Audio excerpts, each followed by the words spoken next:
In an age where Disney villains have all but gone the way of the dodo, sadly so have our magnificent Disney villain songs. I think most of us can agree that this does a great disservice to the entire genre. I mean, after all, at least in my case, these guys were the best part of the movies. They were shakers of the plot, the most developed characters, and usually the ones with visually interesting powers that made for some amazing scenes.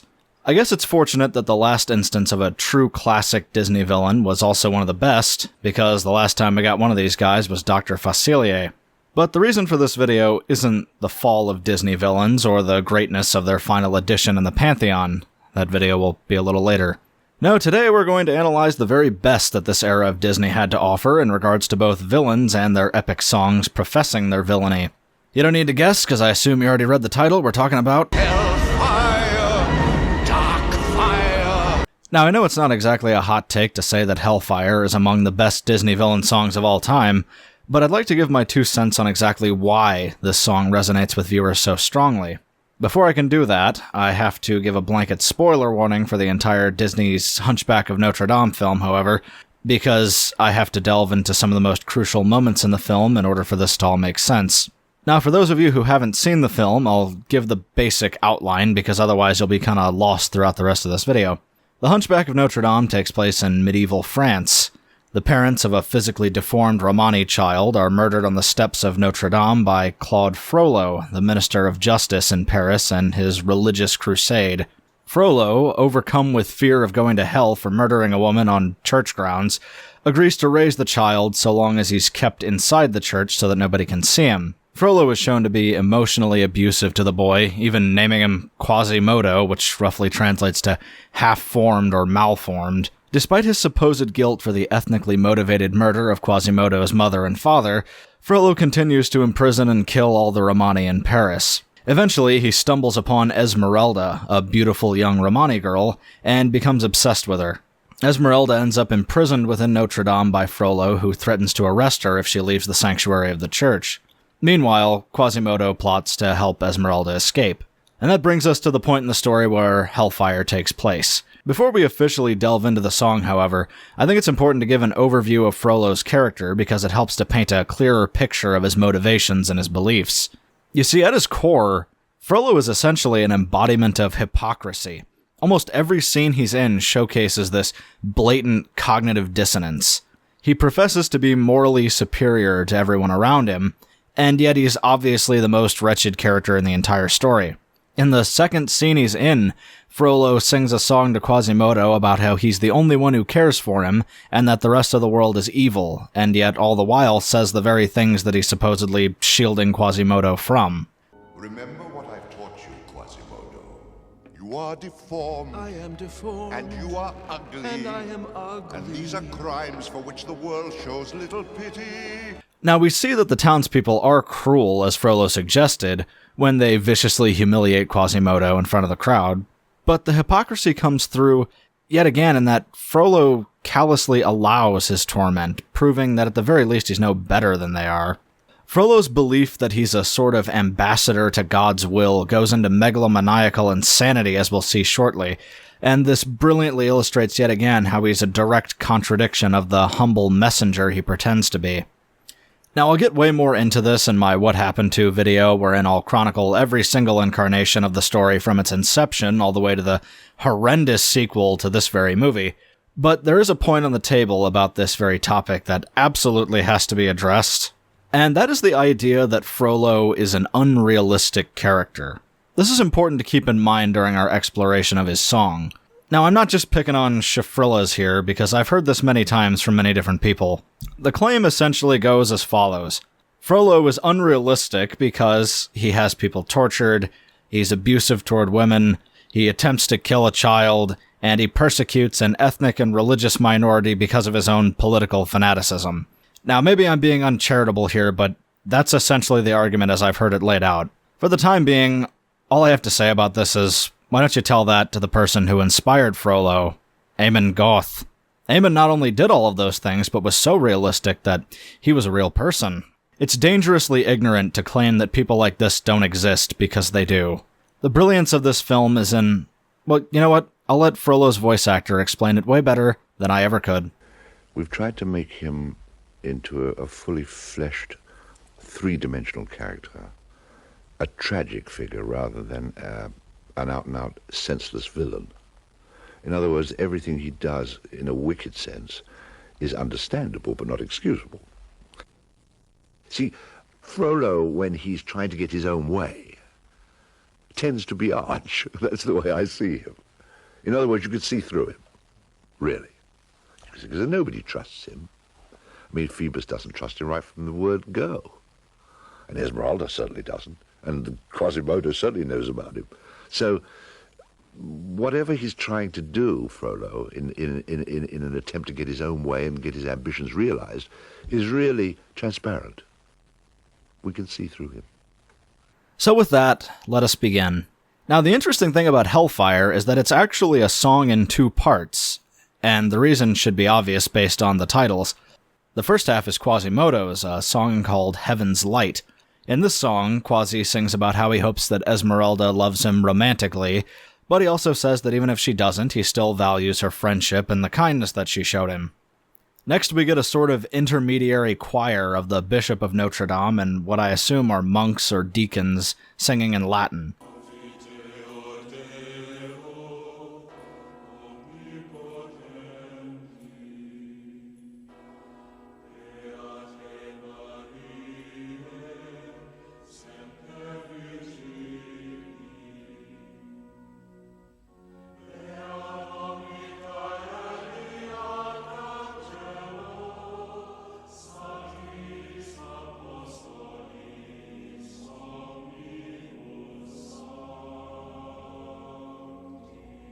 Now, on the likely chance that you don't speak Latin, what they're saying, at least roughly, is this: I confess to God Almighty, to the Blessed Virgin Mary, to the Archangel Michael, and to all the saints.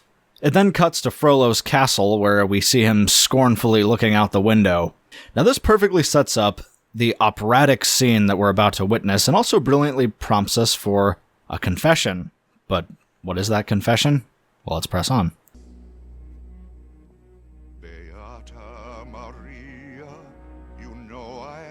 Righteous man, of my virtue I am justly proud.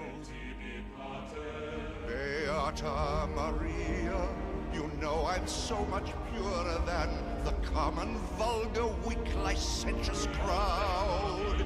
I think that this line, more than any other in the entire film, summarizes Frollo perfectly. The first line espouses modest humility and the idea that he's proud of what a good person he is, and then the very next line is filled with this scornful, arrogant contempt. The hypocrisy in this very line is all you need to show someone to showcase Frollo in a nutshell.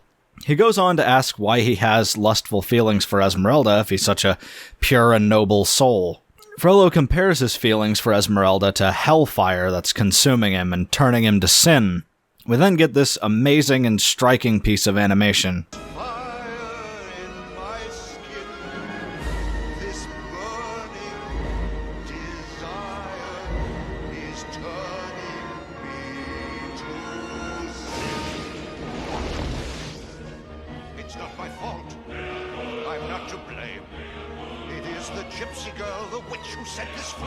For those of you who don't know, mea culpa basically means my fault. And so, as I see it, these red-clad figures represent Frollo's consciousness, refusing his hypocrisy and confirming that, yes indeed, he is the one at fault for objectifying and sexualizing Esmeralda. Through his professed desires, we see a perfect contrast between Heaven's Light and Hellfire. Quasimodo wants Esmeralda to be in a relationship with him, but he still accepts that even if she doesn't want that, her friendship is still valuable and something that he cherishes. Frollo, on the other hand, sees Esmeralda as a sexual object that he wants to dominate and control like a commodity. It's not my fault. If in God's plan, he made the devil so much stronger than a man. This is the megalomania I was talking about earlier.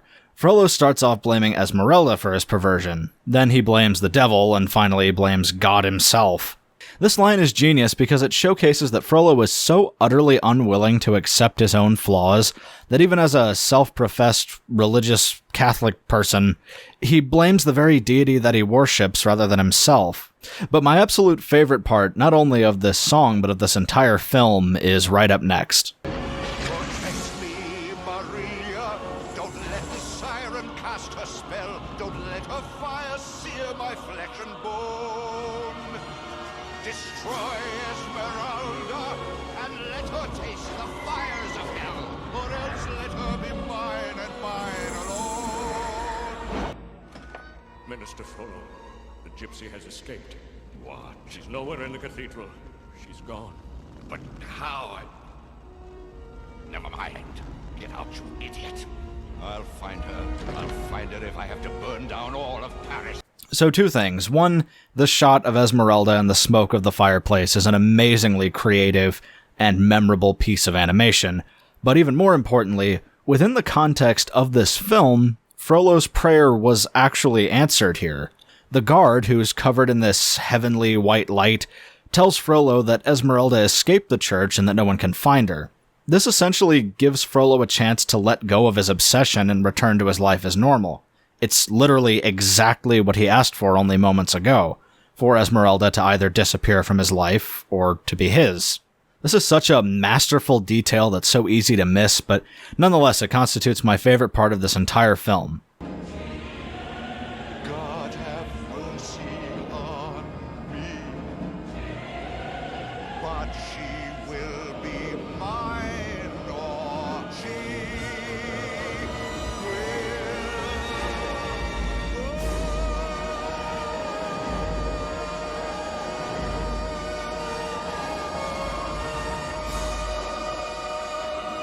So there you have it. But there's still an unanswered question, which is, why does this particular song resonate so thoroughly with people?